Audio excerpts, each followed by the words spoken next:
Hello, lovers. Welcome to episode 7, season 2 of Big Love Energy, the podcast. I'm your host, Jesselou.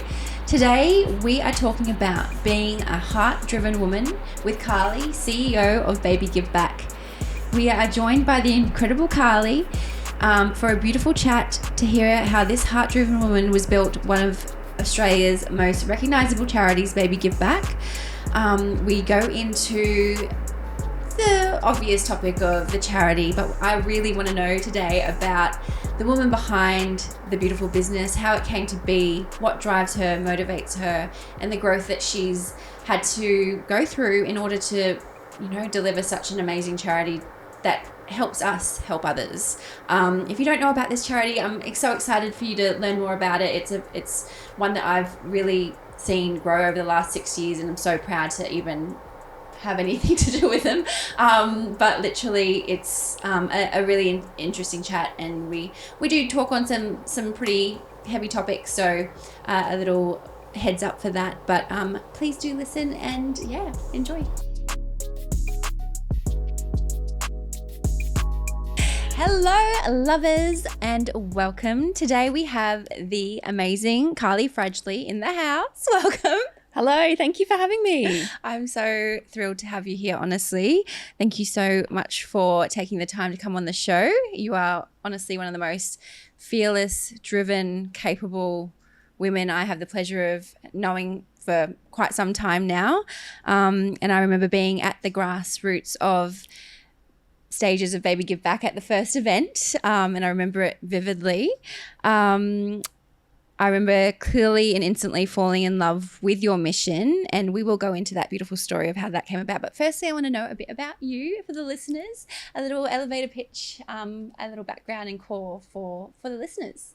I'm Carly. I'm 36 and I'm a mum of 2. And it's taken me a very long time to actually be able to introduce myself as Carly and not start talking about Baby Give Back straight away. I was very aware of that. I was like, I want to go into the story, but obviously I want to know about you today. So here we are. I think that's been a big sort of personal growth thing lately, separating myself from the organisation. I love that for you. Yep. Yeah, and I'm incredibly passionate about giving, and that's pretty evident in what I do at Baby Give Back. But I also love to just connect with people and people who align with my values. I love to hang out with my kids. I'm not present at every school pickup and drop off, but I cherish the times where I can be really present in just hanging out with them at home. I love reading. I love wine and coffee. Oh, all the good things. Yes. So I want you to share about, for those who don't know, about the amazing work Baby Give Back that you do. Please let us in on a little of what Baby Give Back represents, what it does, and your take on it all. So Baby Give Back started almost 6 years ago now, and really I was coming from a position of privilege. I had 2 young kids. My son was only 1, my daughter was 3, and I was back at work part-time, and I just realised how lucky we were. We were able to give our kids everything they needed and more. Yeah. And as Noah was outgrowing things, we were accumulating a pile in the corner of the dining room. And I started to look for ways of donating our items. My friends were having babies, but they were in positions where they were buying new stuff. And it was at that point I came across scrolling Instagram while feeding Noah one day, St Kilda Mums, which is a charity in Melbourne, the first of its kind in Australia, recycling baby items for families in need. And I thought that's just a no-brainer. Yeah. When you're lucky enough to be able to not have to think twice about how you're going to afford nappies or what your kids need, then you accumulate a lot of stuff and it's in great condition when they no longer need it.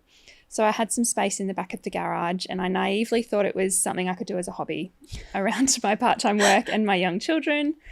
But it was at a stage in life where I could obviously relate so much to, feeling really connected to parents and being able to provide for children. And I'd always wanted to be involved in the community and giving.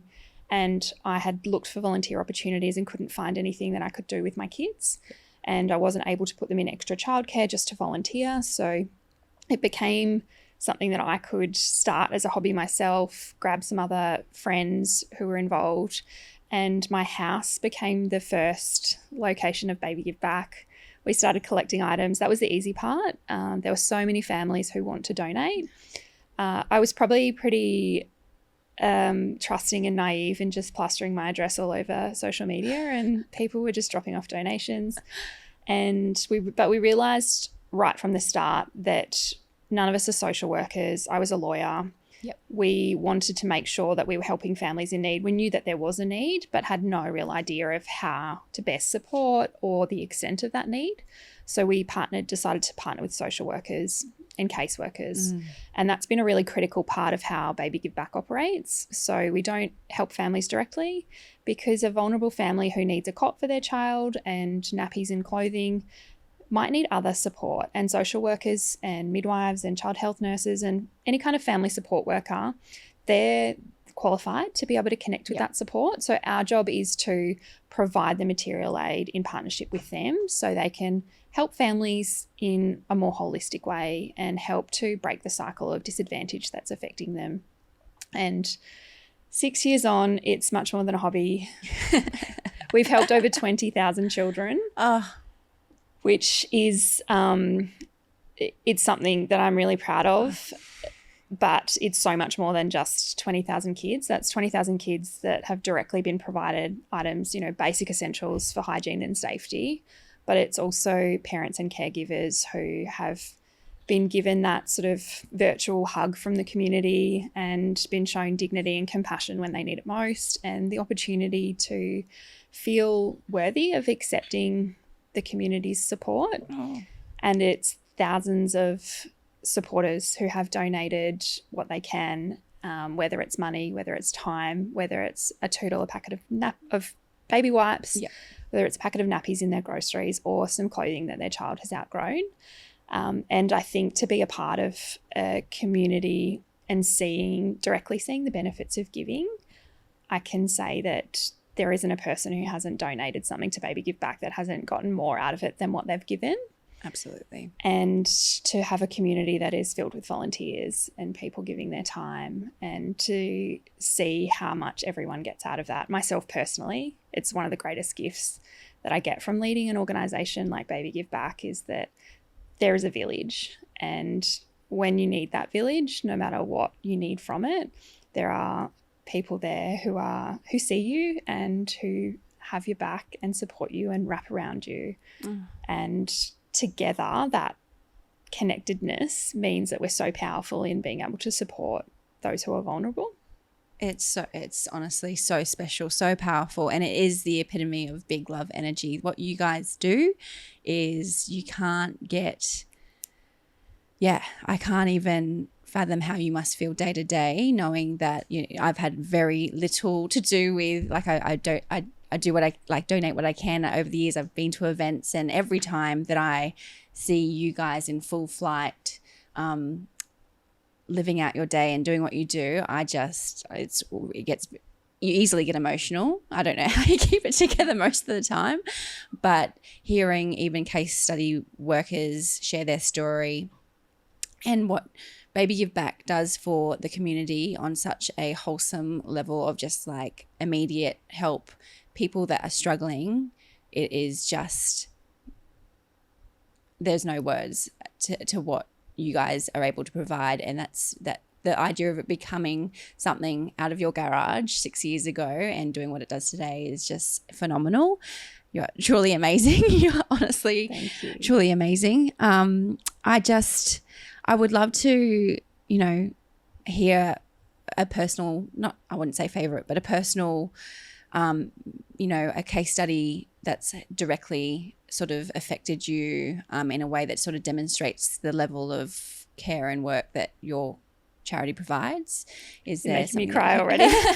Yeah, there are lots of stories, and the scale of what we do means that there are every single day, there are dozens of families that we're able to affect, but there are certainly some that are imprinted on my heart. And the one that comes to mind straight away is a family we supported this year through a caseworker reaching out to us, supporting a family who were in Ronald McDonald House with a little girl in Queensland Children's Hospital with a terminal illness. And it was at a point where she was coming out of hospital in palliative care and going home to spend the final weeks of her life with her mum and her baby brother.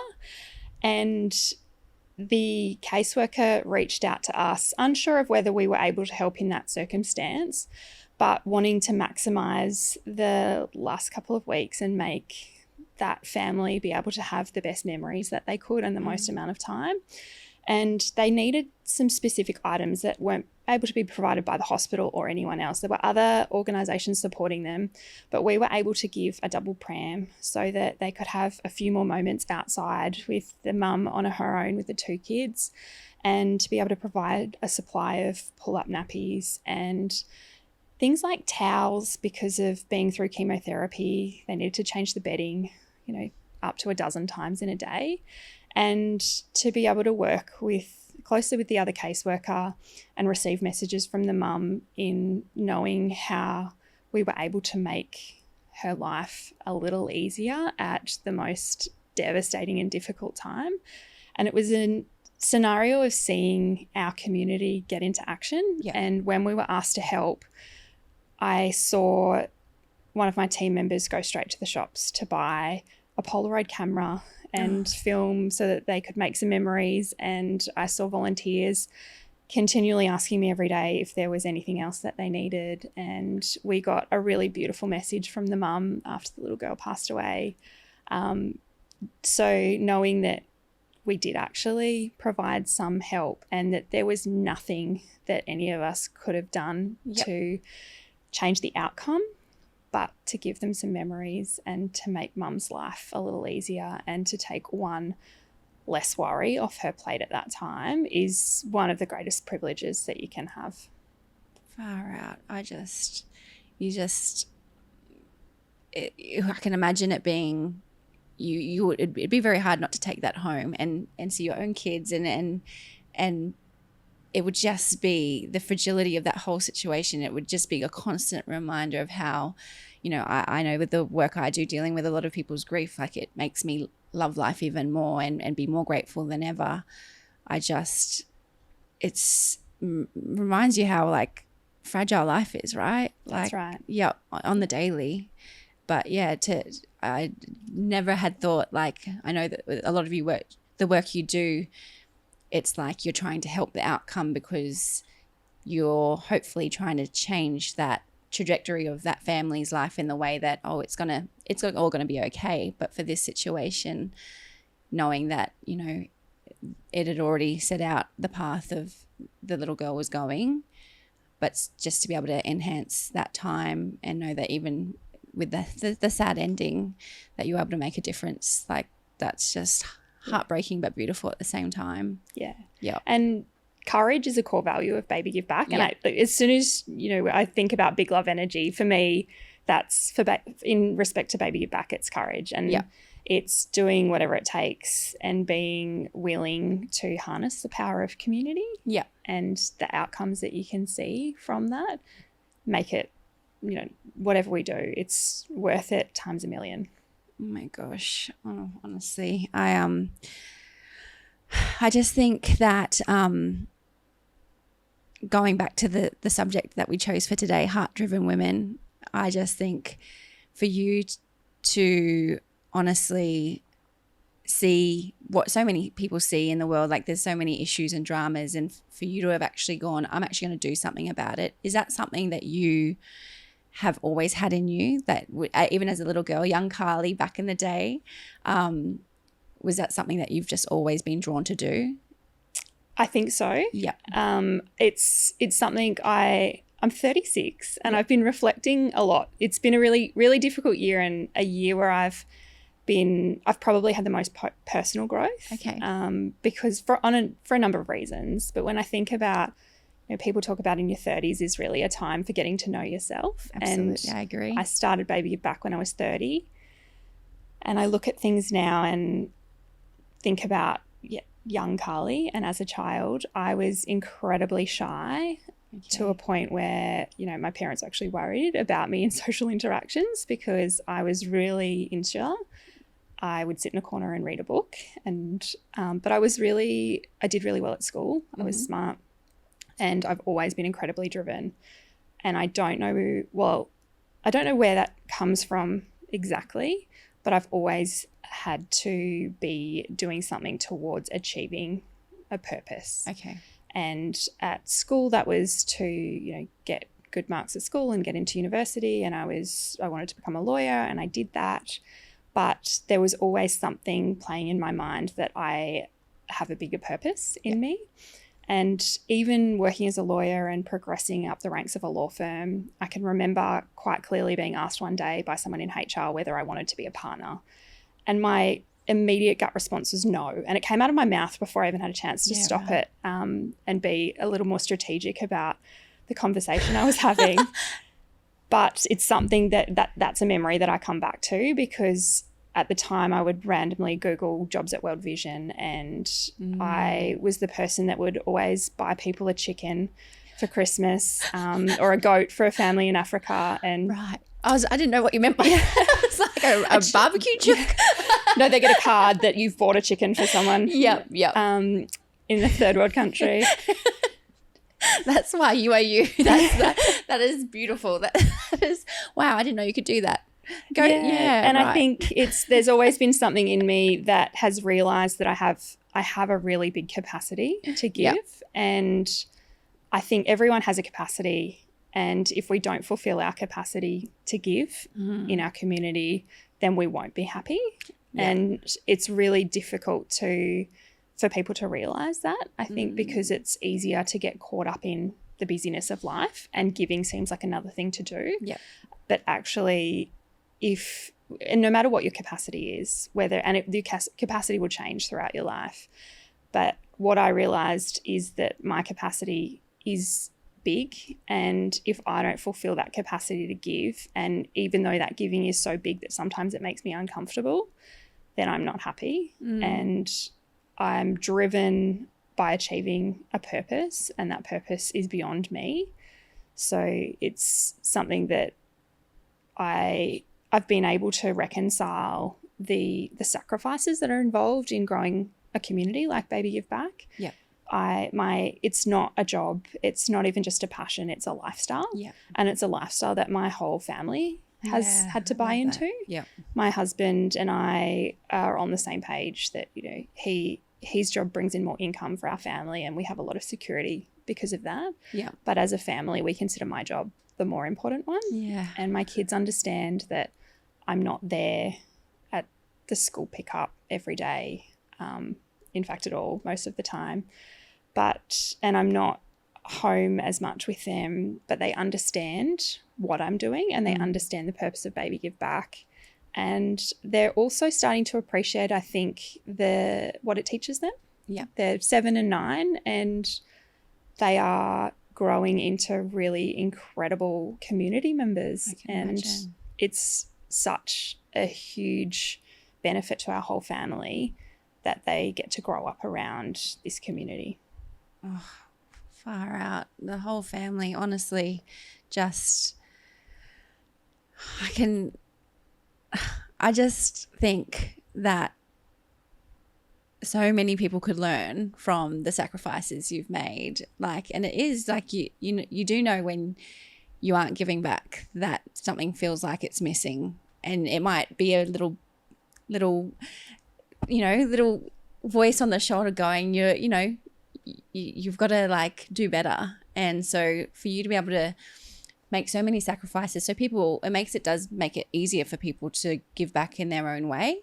But to know that it goes so much deeper than that, and the sacrifice that you have made and your family, and that, I often say that when people are in crisis or at rock bottom, to look for the helpers, and you guys are the absolute epitome of that. You are the helpers and the core of community, and it's just, we're so blessed to have people like you around and just paving the way, really, and to know that your kids are on board as well, and just the ripple effect that would have, opening the conversation up with their friends at school. And I just love that. So thank you for sharing that. I want to talk about your army, You call your volunteers the army, and just how much it's grown over the years, and how you feel about these people that come on board, and how many are there? Like, do you have a number? And I know that you've opened the warehouse in Brisbane as well,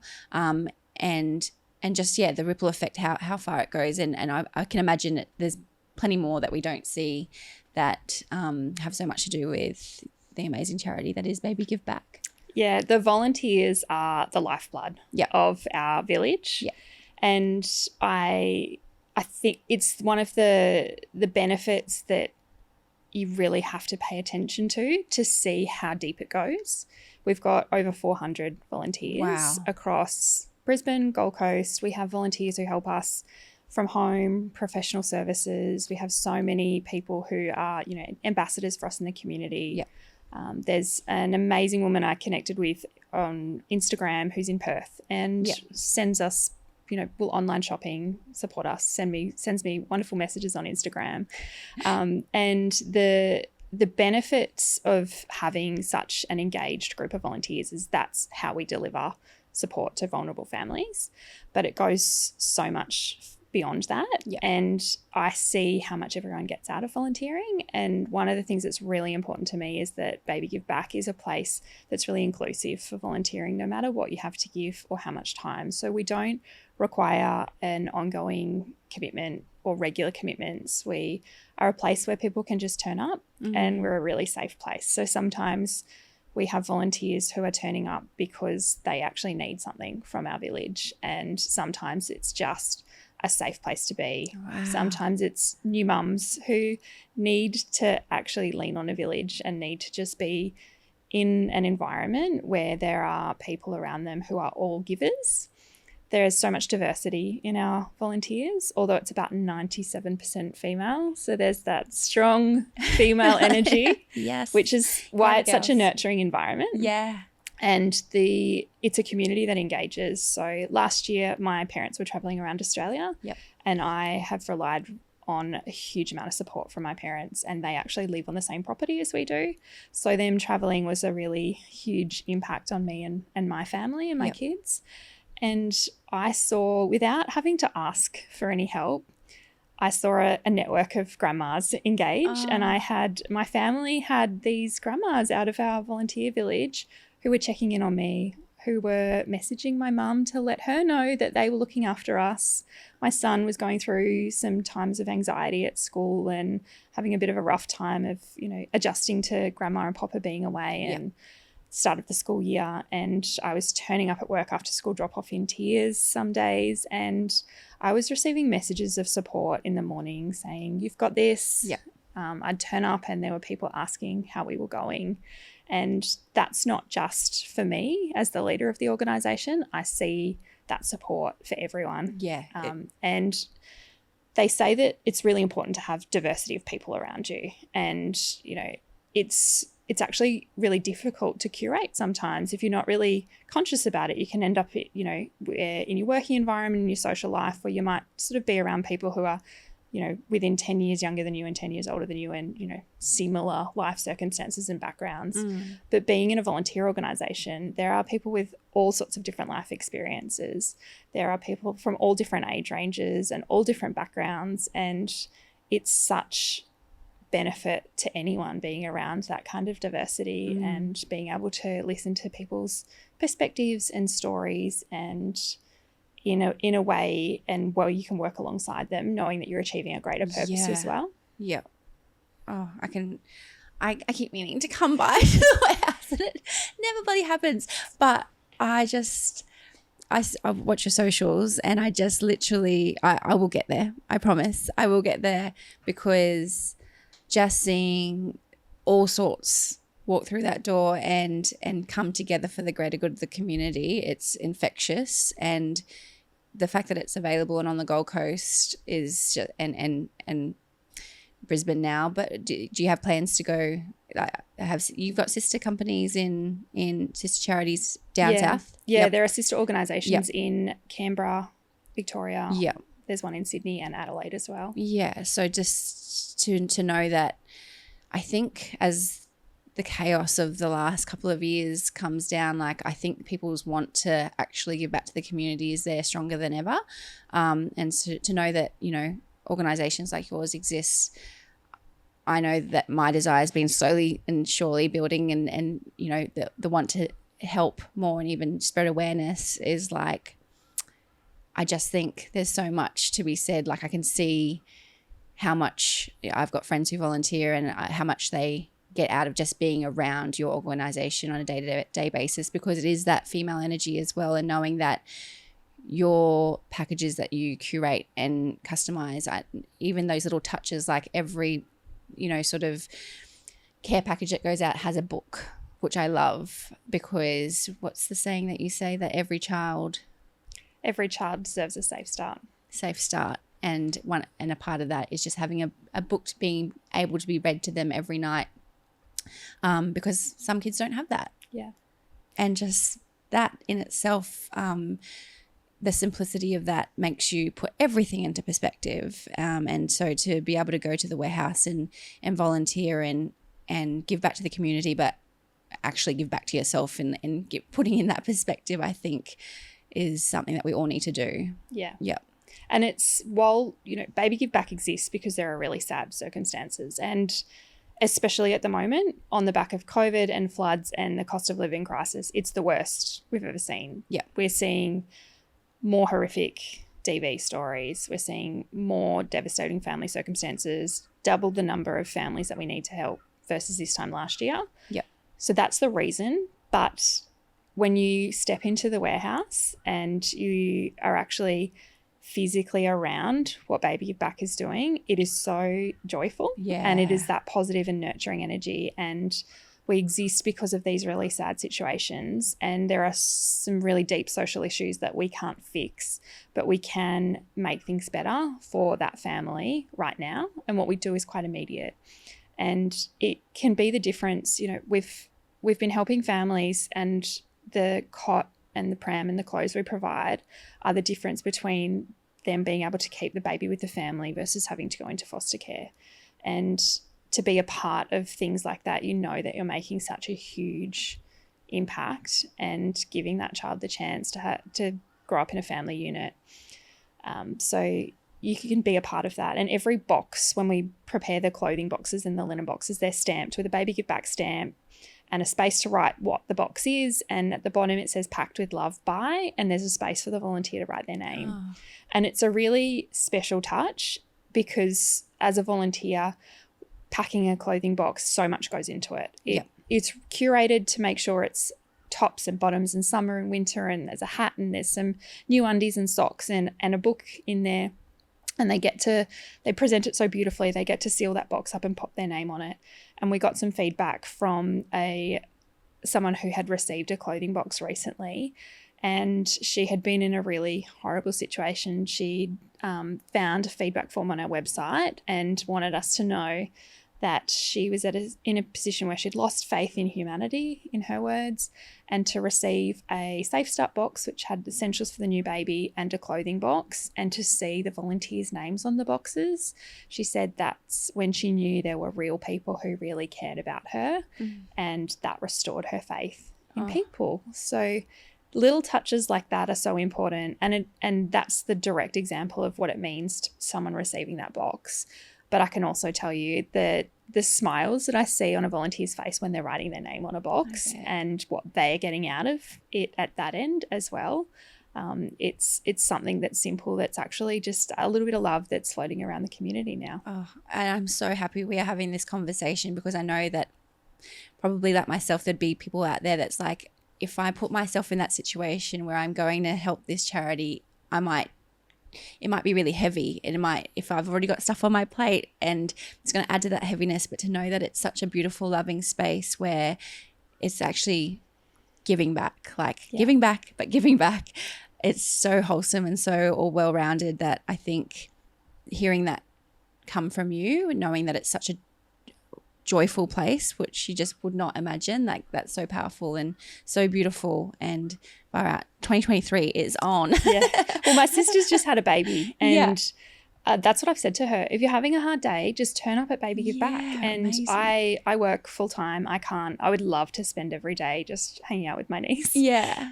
But I've said to her really genuinely, if you just turn up there are people that will help you. There are people that will hold the baby. There are people that will just being around their energy, you'll feel better. And whether you're actually coming and you're going to produce a lot of volunteering work or not, it doesn't matter, because that's the community that we've built. Yeah. Oh, I reckon I'd be a ball of mess. I reckon I'd be an emotional mess just from the whole vibe of just what it is and everything. But yeah, it's just, it's amazing what you've created. So on the back of that, struggles, what have you come across in the 6 years of Baby Give Back that you've just gone, I actually did not see this coming? And apart from, I can imagine the emotional load sometimes and separating yourself from that, what are some of the struggles you found over the last 6 years? Because I can't imagine it being easy. No, there have been many struggles, and I effectively became an accidental entrepreneur because whilst it wasn't my intention to start something that was going to grow this big, I was really driven once I realised the need to grow. And when you're an entrepreneur and you're starting something, startup can be really challenging. You can end up in extreme burnout, which I've dipped in and out of, and it can be really lonely as a leader of an organisation that's growing really quickly, regardless of whether it's a small business or a scalable business or a charity. Leading can be lonely, and growing really quickly comes with a lot of teething issues. Yep. And it also requires really strong focus, and sometimes that means that you've got to go through uncomfortable times. But leaning back into values is really the way that I've navigated through that. Yeah. And I strongly come back to my 3 personal values, which align and cross over with some of Baby Give Back's organisational values. But there's definitely been times of struggle. And at the start of the podcast, I talked about separating Carly from Baby Give Back. Yeah. And that has been a big struggle for me, because it was easier as we grew to just throw everything into it, and it took over my life. I have shared relationships that I couldn't sustain when I was giving so much to Baby Give Back. And I'm at a stage in my life now where I have a limited number of people really close to me, but they're people who are really important to me and who align really closely with my personal values, and who give to me and I give back to them in a really sort of synergy and flow, I guess. Yep. So the biggest struggles in growing an organisation and the toughest of times have actually produced a better me, a stronger me, a more fulfilled me. And this year in particular, 2020, we've all kind of joked. The start of 2022, everyone was hoping that for a better year, and I have come across few people who've had a better year. It's been the most challenging year of my life personally, professionally. It's been the most challenging year for Baby Give Back. Yep. We started 2022 with a real awareness that we had to try and plateau growth and deal with some burnout. Myself and some really key staff members were struggling a lot. Yep. And then the floods happened, and we were positioned to be able to provide help. And when I know that there's a capacity in Baby Give Back, and that when I know I have a capacity to help, nothing's going to stop me from driving that. So we doubled our operations. We have been supporting across northern New South Wales. We supported in the Brisbane floods, and we're still in northern New South Wales. And the Baby Give Back van is on the road there once a week, and it is a beacon of hope.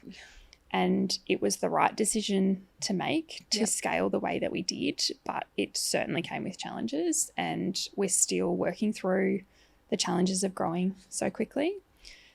It's also really difficult running a charity when we are a charity that relies on community support and fundraising for our income, and growing revenue as quickly as we need to grow to sustain the level of impact that we're giving is incredibly challenging. And it's a time at the moment with cost of living and economic pressures where I'm more worried than I've ever been before about sustaining revenue growth. Yep. But I have a hopefulness, and I believe so fully in the difference that we're making in the community and in how powerful it is to engage a whole community to deliver that I know that it's going to be possible. And I know that I have an incredible team, I have incredible family support, and the power of our volunteer network means that I can take whatever steps I need to take and that I'll be backed and that I'll back myself. Absolutely. What can the community do to help you? Like, hearing that you've had to struggle like that this year, whether it's a mum at home listening that has little ones at her feet, or someone in a position that monetarily can help. What do you need from the community to help Baby Give Back? I think I'd love everyone to think about what their capacity to give is. Yep. And giving shouldn't come from a sense of feeling bad or feeling guilty. If you think about your capacity, what you have right now, and whether that is time, whether that is buying some essential items. Like, the great thing about Baby Give Back is that it can be $2 for a packet of baby wipes, or it can be $300 that allows us to give a new cot and mattress and linen for a baby, or giving time. Or even if you're not on the Gold Coast or don't have the time to come into the warehouse, follow us on social media, engage in our posts, share the posts that we're sharing about what is most needed. Because in my position, the incredible thing that I get to see is how all of that stitches together to create that network of support. And it's easy for people to feel like their contribution isn't enough. And I can guarantee you that whatever you give within your capacity has a ripple effect greater than you'll ever know and you'll ever see. And I get to see that magic kind of colliding and coming together. And if everyone thinks about their personal situation and what their capacity to give is, if you're giving within that capacity and trying to maximize that, you're going to feel so much more fulfilled with it, and you'll be driven, and your capacity will grow. So the more you meet that capacity to give, the more it's going to grow, and the more it will actually just become a part of your way of living. I absolutely love that, because I think taking that shame out of it, because talking personally, I'm like, oh, I want to give more, but one of the problems that I think of before I've even begun is like, oh, but I want to clean the items first. But that's what you guys, if the capacity is that you can't do that, there are people on ground that can sort through the items and make sure that before it even gets to anyone, it's such an understanding process that it's just taking that shame out of it. It's like, whatever you can do, we're grateful for, and you're going to have an effect on this whole thing as a community. And yeah, that idea of it all being stitched together, and just because there's a little bit of shame, whatever your personal shame is, take that out of the equation, because it's going to help no matter what, the greater cause. And so I think that's the difference between Baby Give Back and others, because there's so many people involved and at all different levels, and it's so heart driven that it is going to be okay, and it does have immediate effect on the community, which is so powerful. And none of us can do it all. And I do come up against people saying to me, you make me feel bad, because what I do is really visible, and it's big, and I am the face of a huge organization now, but I'm not the only person, and we have this incredible village. But I also know that I have a capacity that is bigger than most people's capacity, and having an awareness around that is really helpful, especially as a manager and as a leader. But just because, I am able to say that, we've achieved this incredible impact with Baby Give Back, it doesn't stop there, and it doesn't mean that I don't feel bad that I'm not recycling as much as I should, and I'm buying too many plastic things. And, I'm aware that it's so easy to feel bad about those things, and that can then become a barrier to making improvements.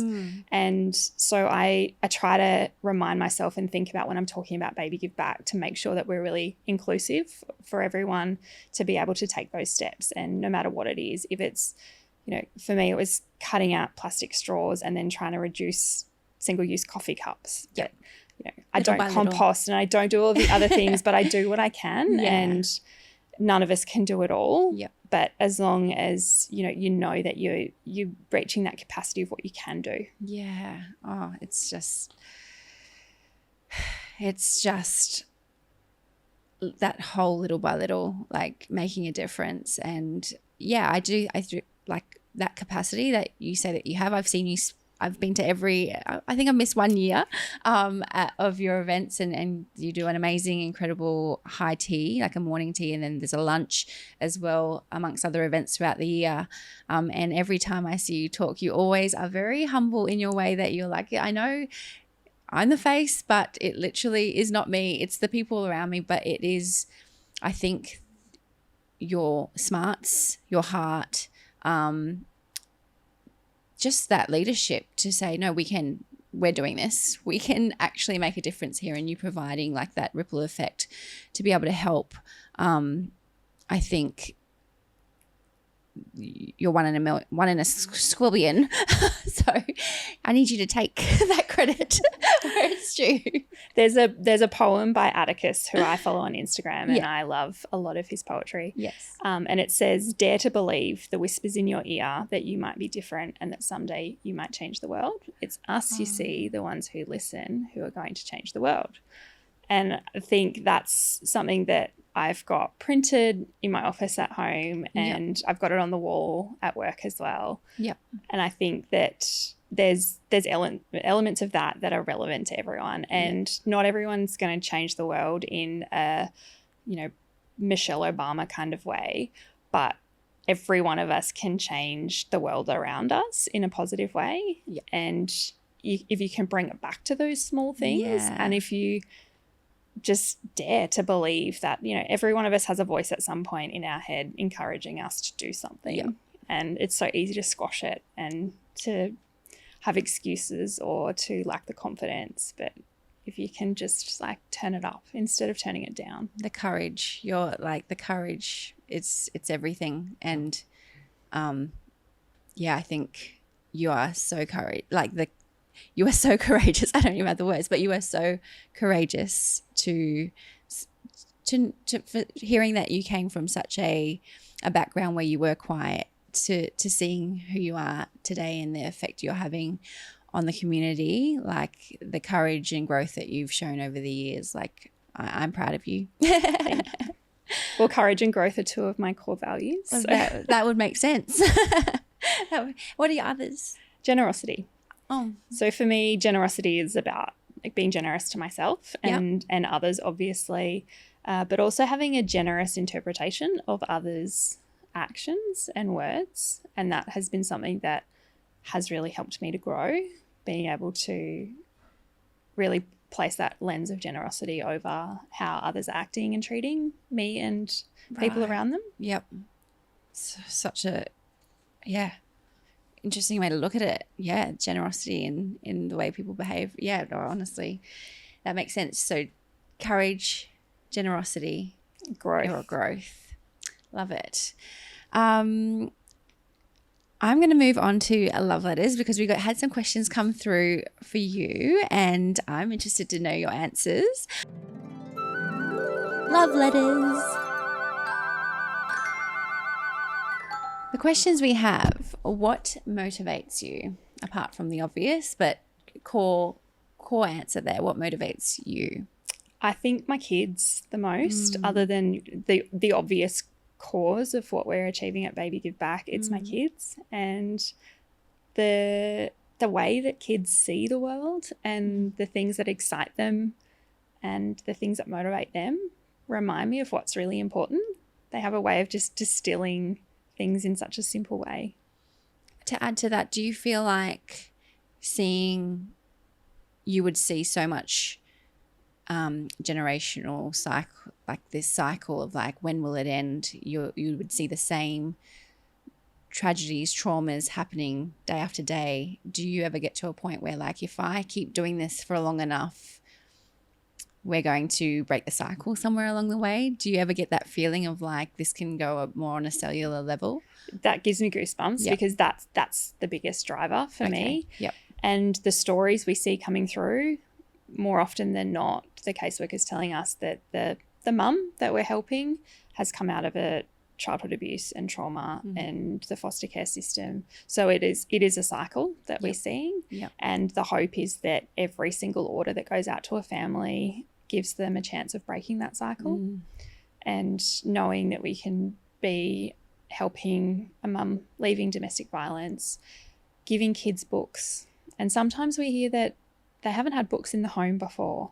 We've got an incredible supporter at the moment who is giving us a lot of new books and ensuring that we are able to provide multiple new books to every family we're supporting. But it's the idea of each of those items gives an opportunity to break a cycle and gives that child the chance of not being developmentally behind and being able to develop emotionally like our kids are able to. Insane. It's just epic. Next question. How do we move on from that? How does she leave her work, she as in Carly, leave her work and have a work-life balance? I don't have work-life balance. I don't think anyone really does, no matter what your work is. And it's Baby Give Back is a lifestyle, as I said, and acknowledging that growth is a core value of mine and that working really hard is actually something that's really important to me, aside from the cause of what we do.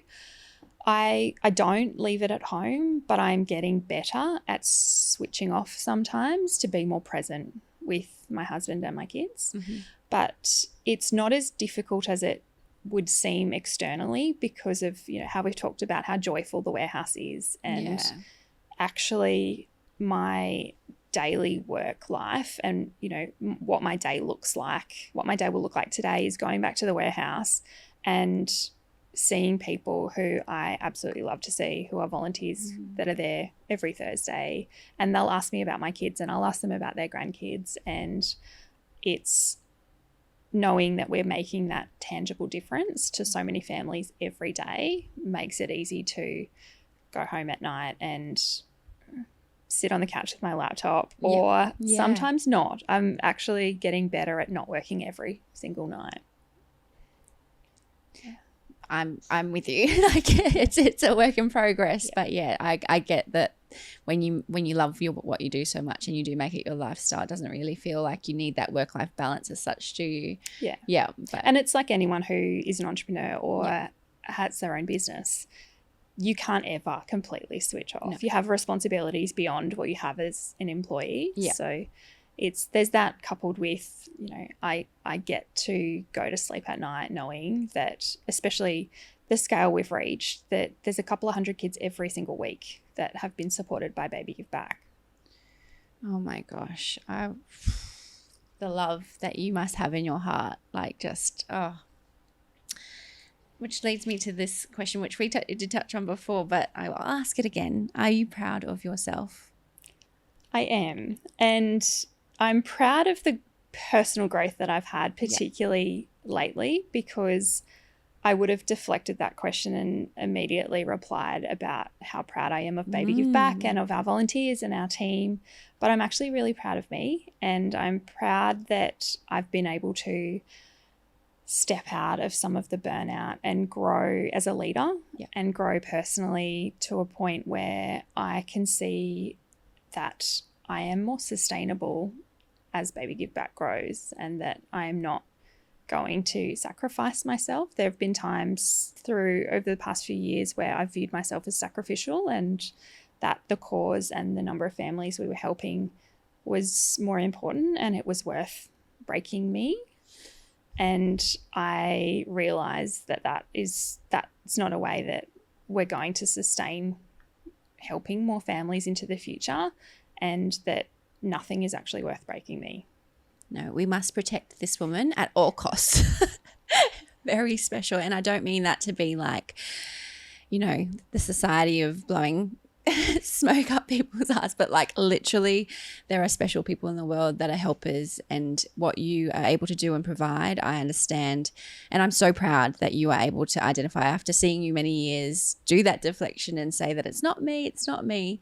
I did want you on this show today to talk about you as the woman behind Baby Give Back and the amazing work that you do, the amazing charity that is Baby Give Back. But at the essence, it is a heart-driven woman that has started that business, or that charity, that organization that is Baby Give Back.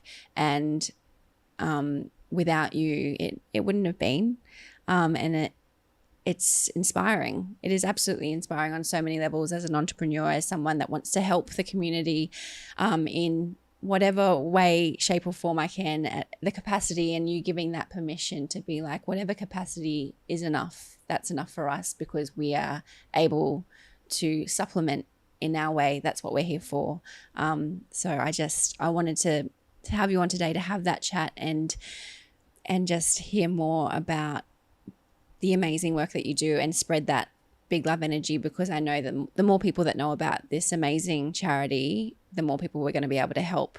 And I can't get enough of the work you do, and it's just, yeah, I'm just honestly so happy to have you on the show today, and hearing you speak the way that you are now, and I can see the personal growth personally. So proud of you. Thank you. Amazing.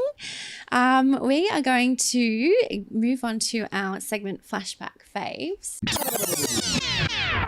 Flashback Faves. It's a bit of fun at the end of the show every week, just getting to know a little bit about that inner child, a bit of nostalgia, a little touch of, we want to know a favorite moment in time, a song or a movie or a TV show, a memory of yours that you just still love about that inner child. Like what's a flashback fave of yours? The first thing that comes to my mind is the song Jessie's Girl. Oh. And not just because I'm sitting with Jessie, but that's kind of like a little bit of a family anthem. Nice. Particularly my sisters and I. My dad has always had music playing, you know, grew up with, and he had quite varied taste in music.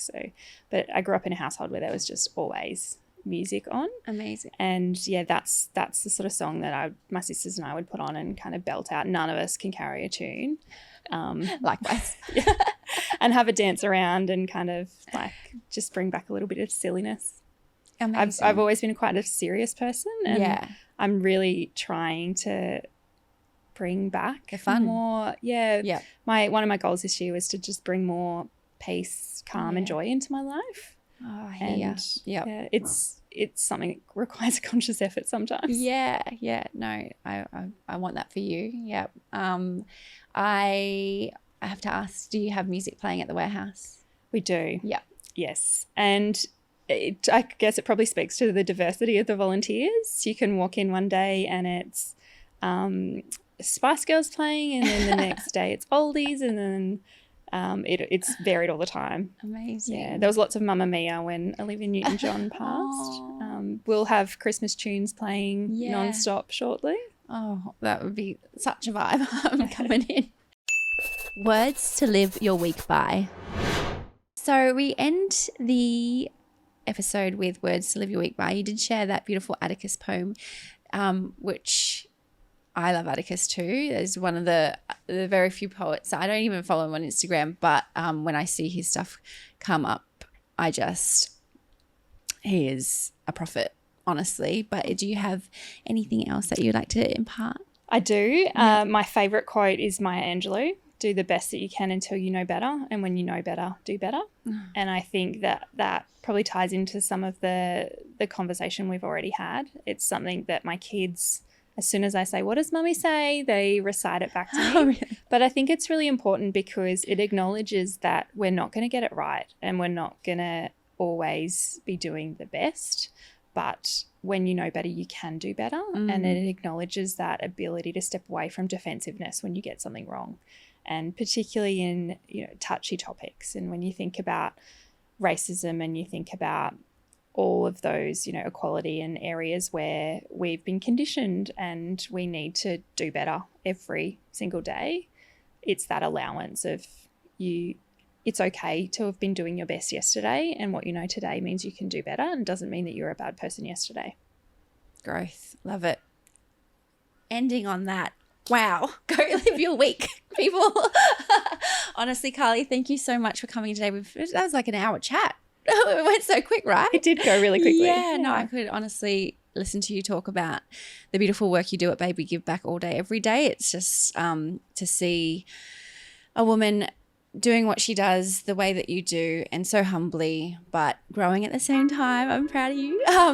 Honestly, thank you for taking the time today. And I hope the listeners, if you didn't know about this beautiful charity, now you do. And we'll put all the info in our show notes so you can help support the greater community. And thank you, Carly, so much for coming on. Thanks so much for having me. Thanks, guys. Bye. I don't want just anybody. Let me treat you like somebody.